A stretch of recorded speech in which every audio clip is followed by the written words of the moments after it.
बिस्मिल्लाहिर्रहमानिर्रहीम। अस्सलाम वालेकुम। उम्मीद करती हूँ कि आप सब खैरियत से होंगे। अल्लाह से दुआ है कि वो हम सबको अपने अपने घरों में खुश और आबाद रखे, आमीन। आज मैं आपके साथ पिज़्ज़ा सॉस की बहुत ही आसान सी रेसिपी शेयर करूँगी। अगर आपको मेरी कुकिंग अच्छी लग रही हो तो मेरे चैनल को सब्सक्राइब करना बिल्कुल ना भूलिएगा। बेल के आइकॉन को ज़रूर प्रेस किया करें, उसी से आपको मेरी नई वीडियोज़ की अपडेट मिलेंगी। वीडियो आपको अच्छी लगे तो वीडियो को ज़्यादा से ज़्यादा लाइक्स देना बिल्कुल ना भूलिएगा। तो चलिए बनाना शुरू करते हैं मज़ेदार सी पिज़्ज़ा सॉस की रेसिपी को। यहाँ पे एक पैन के अंदर हाफ कप ऑयल का शामिल कर रही हूँ और साथ ही मैं इसके अंदर शामिल कर दूंगी एक बड़ी साइज़ की प्याज, जिसको मैंने बारीक स्लाइस में कट कर लिया है, जैसे हम आमलेट के लिए प्याज को कट करते हैं। प्याज को ऑयल में फ्राई करना है, बस इसको सौते करना है, इसका कलर नहीं लेके आना हमने। तो इसको 1 से 2 मिनट तक मैं सौते कर लूँगी। यहाँ पे मैंने 4 लहसुन के जवे लिए हैं और इनको बारीक कट करके शामिल कर दिया है। इनको भी प्याज के साथ मैंने फ्राई कर लेना है और लहसुन शामिल करने से पिज़्ज़ा सॉस का टेस्ट बहुत ही बढ़ जाता है, इसको लाजमी शामिल कीजिएगा। ये मैंने 1 किलो टमाटर लिए थे, इनको धो के मैंने बारीक कट कर लिया है। लहसुन और प्याज को तकरीबन 1 मिनट के लिए मैंने फ्राई किया है और अब मैं इसके अंदर शामिल करने लगी हूँ टमाटरों को, जिनको बारीक स्लाइस में कट कर लिया था। ये टमाटरों का ही पानी है जो इसके अंदर शामिल कर रही हूँ। अब मैं शामिल कर रही हूँ कुछ स्पाइसेस को। कुटी लाल मिर्च 1 टेबलस्पून शामिल की है, नमक 1 टीस्पून और यहाँ पे मैंने ओरिगानो लिया है 1 टेबलस्पून और पार्सले ये भी 1 टेबलस्पून शामिल कर दिया है।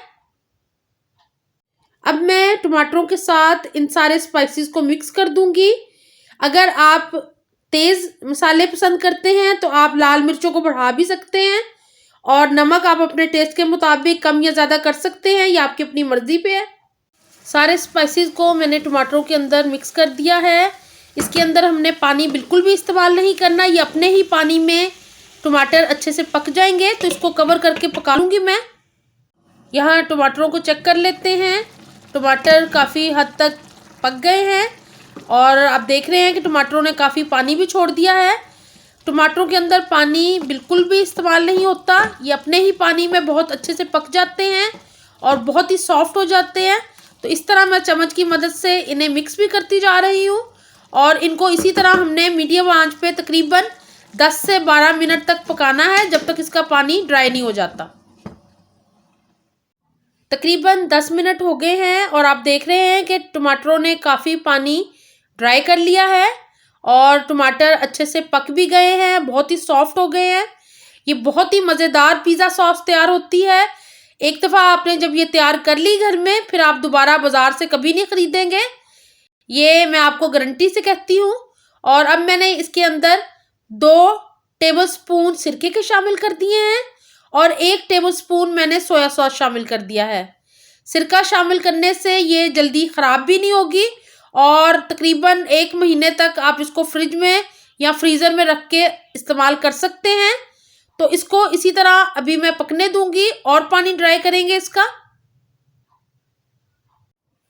तकरीबन 12 मिनट हो गए हैं इसको पकते हुए। बहुत अच्छे से पिज़्ज़ा सॉस रेडी हो गई है। इसको हमने ज़्यादा गाढ़ा नहीं करना, ये देखें बिल्कुल रेडी है, क्योंकि इसको स्प्रेड करने में फिर आसानी रहेगी। तो यहाँ पे मैं स्टोव को बंद कर दूंगी और इसको डिश आउट करके आपको मैं दिखाती हूँ। यहाँ पे मज़ेदार सी पिज़्ज़ा सॉस को मैंने सर्व कर दिया है। मुझे उम्मीद है कि आपको ये आसान सी रेसिपी अच्छी लगी होगी। आप अपनी पिज़्ज़ा की टॉपिंग के तौर पे सैंडविचेस में, बर्गर्स में इसको इस्तेमाल कर सकते हैं, बहुत मज़ेदार लगती है।